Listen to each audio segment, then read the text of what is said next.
আসসালামু আলাইকুম আমার প্রিয় লাভলি টাবলি আপু ভাইয়া সবাই কেমন আছেন? আশা করি অনেক ভালো আছেন, সুস্থ আছেন, সুন্দর আছেন, ভালোভাবে জীবনযাপন করছেন। আচ্ছা, আমি এখন আজকে একটা রেসিপি নিয়ে আসছি, একবার ইজি একটা রেসিপি, সবাই কম বেশি আমরা জানি এটা, তারপরে যা শেয়ার করা।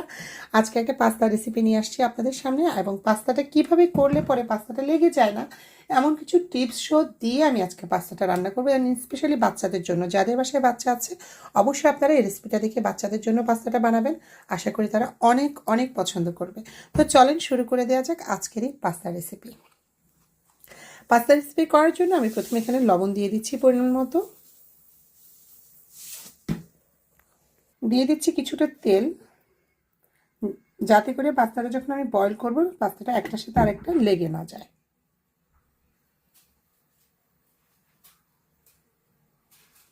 আমি এখন এখানে অ্যাড করে দিব একবারে বয়েল করা পানি। আমি ক্যাটেলে পানিটা গরম করেছি, আপনারা যে কোনোভাবে যেভাবে করেন পানি গরম, অথবা পাতলে করে পানি গরম, যেভাবে করেন সেভাবে পানিটা গরম করে নেবেন, একবারে বার্নেবল গরম পানি, ঠিক আছে?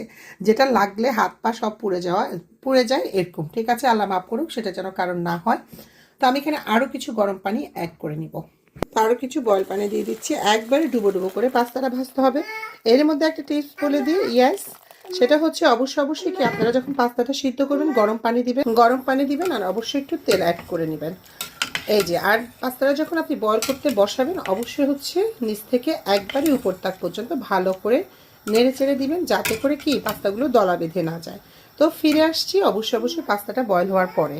পাস্তাটা স্মুথলি কিন্তু সিদ্ধ হচ্ছে, পাস্তাটা অবশ্যই এর মাঝখানে কিন্তু সিদ্ধ হওয়ার মাঝখানে নেড়ে চেড়ে দিতে হবে।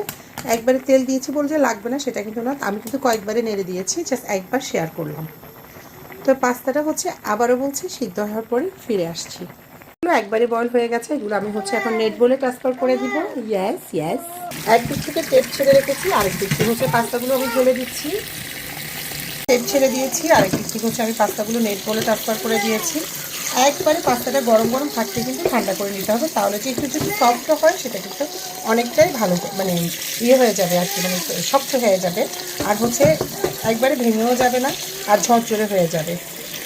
তো হচ্ছে আমি পাস্তাটা কিন্তু একবারে হাতের সাহায্যে নিচ থেকে উপরে, উপর থেকে নিচে করে সবগুলো পাস্তায় কিন্তু একবারে ঠান্ডা পানি দিয়ে ওয়াশ করে ফুললি কিন্তু কি ঠান্ডা করে নিব, একবারেই গরম রাখবো না। এই যে দেখেন কতটা ঝরঝরে হয়ে গেছে। যখন আমি পাতিল থেকে নামাচ্ছিলাম তখন কী হচ্ছিল না যে মানে অনেকটাই সফট হয়ে গেছে, বাট এখন কিন্তু অনেকটাই ঝরঝরে দেখাচ্ছে। তো আমি সবগুলো পাস্তা এভাবে করে ঠান্ডা করে নিচ্ছি। তো সবগুলো পাস্তা আমি একবারে ঠান্ডা পানি দিয়ে ওয়াশ করার পরে একটা স্টেনে রেখে দিয়েছি পানিটা ঝরানোর জন্য। আর এদিকে হচ্ছে আমি বাকি ইনগ্রিডিয়েন্টসগুলো অথবা বাকি পাস্তাটা আমি কীভাবে বসাবো সেটা প্রিপেয়ার করে নিচ্ছি। জন্য এখানে একটা ফ্রাই প্যান দিয়ে দিয়েছি, আর দিয়ে দিব হচ্ছে এক্সট্রা ভার্জিন অলিভ অয়েল, আমি এটা ইউজ করছি। আপনাদের যার যে তেল পছন্দ আপনারা ওটা ইউজ করতে পারেন। আমি এখন তেলটা দিয়ে দিচ্ছি, এই যে এনাফ। তার মধ্যে দেওয়ার জন্য দিয়ে দিয়েছি কিছু রসুন কুচি,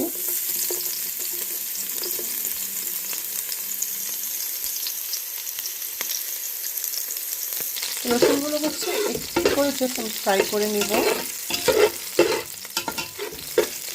একটু ফ্রাই হলে আমি এর মধ্যে পাস্তাটা দিয়ে দিচ্ছি। এই যে ছেঁকে রাখা পাস্তাটা একটা পানিও কিন্তু পাস্তার মধ্যে নেই, এই যে একবারে ঝরঝরে হয়ে গেছে। তো আমি এখন সব পাস্তাগুলো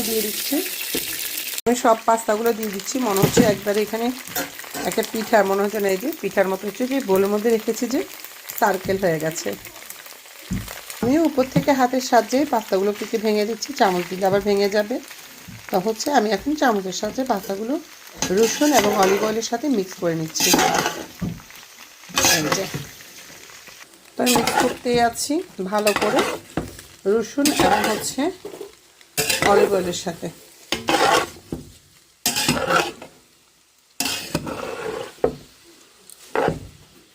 মিক্স করে নিয়েছি আমি পাস্তাটাকে।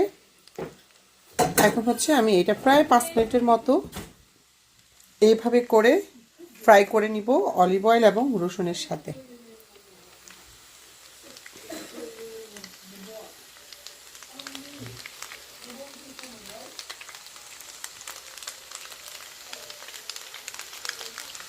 আর আমি পাস্তাটার সাথে দেওয়ার জন্য নিয়েছি চেদার, হচ্ছে গ্রেট চেদার চিজ। আপনারা যে কোনো চিজ নিতে পারেন, মোজোরেলা চিজ নিতে পারেন, হোয়াট এভার আপনারা যে চিজ পছন্দ করেন বা যার ঘরে যে চিজ আছে সেটাই দিবেন।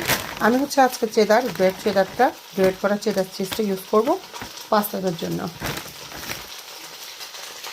তো পাস্তাটা অনেকটাই ফ্রাই হয়ে গেছে।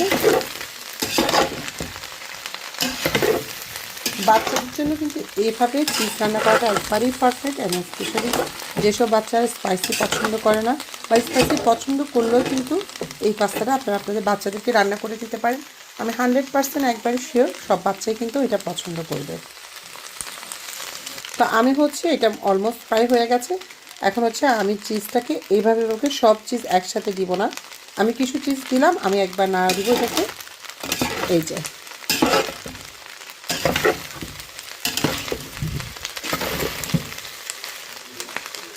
এখন আমি আবার কিছু চিজ দিয়ে নিব, যে একবারে হাতেই কিন্তু নিয়ে নিয়েছি। এই যে এইভাবে করে আমি আরও কিছু চিজ দিয়ে দিলাম।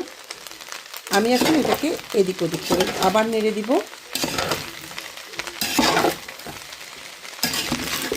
এতটা মজার, বাচ্চারা এত মজা করে খায়, আমার কাছেও ভালো লাগে। কিন্তু এইভাবে করলে এক একটা জিনিসের এক একটা টেস্ট কিন্তু না।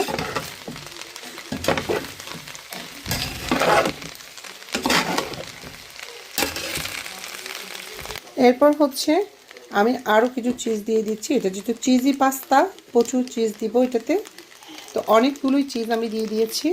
এখন এটাকে আমি আগের মতো করে আবার নেড়ে চেড়ে মিক্স করে নিচ্ছি। তো এইভাবে আমি আবার মিক্স করে নিচ্ছি।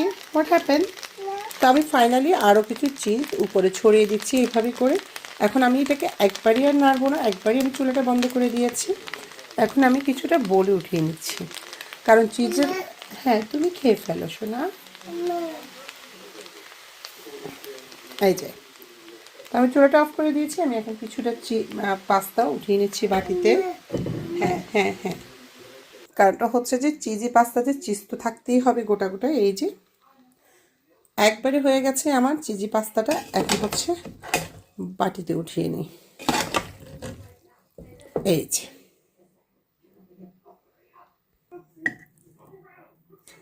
সেই স্বাদ কিন্তু না, আমার জন্য না, অবশ্যই বাচ্চাদের জন্য। আবারও বলছি, আমারও ভালো লাগে মাঝে মধ্যে। ভেরি রেয়ার আমি একটু করে খাবো, ভেরি রেয়ার। আমি খেলে আসলে খুব স্পাইসি দিয়ে খাই, একবারে জেলাফিনা টেলাফিনা দিয়ে তারপরে হচ্ছে আমি খাই। আমার তেমন একটাই একদমই পছন্দ না, একদমই পছন্দ না, টু বি অনেস্ট। মাঝে সাজে না পারতে। এই যে আমি উঠে নিচ্ছি কিছু।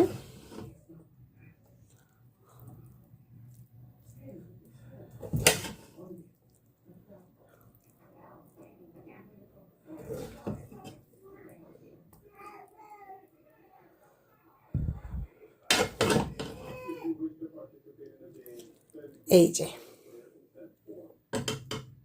আমি এখন এখানে অ্যাড করে নিচ্ছি একবারে কিছুটা চাট মশলা। এটা একদমই অপশনাল, যারা পছন্দ করবেন তারা দিবেন, যারা পছন্দ করবেন না তারা দিবেন না। বাট বাকি প্রসেসিংগুলো কিন্তু অবশ্যই কি আমি যেভাবে করেছি সেভাবে করতে হবে। এই যে আমি চাট মশলা অ্যাড করে দিয়েছি এখানে। এখন আমি অ্যাড করে নিব আরও কিছু চিজ। এই যে যেহেতু চিজি পাস্তা, চিজের একটা ডেকোর তো থাকতেই হবে। আমি কিছু চিজ ছড়িয়ে দিয়েছি, আরও কিছু চিজ ছড়িয়ে দিচ্ছি।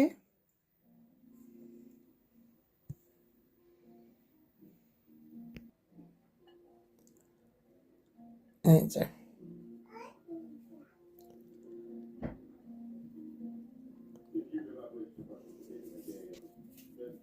তো হয়ে গেছে, আর দিব না চিজ।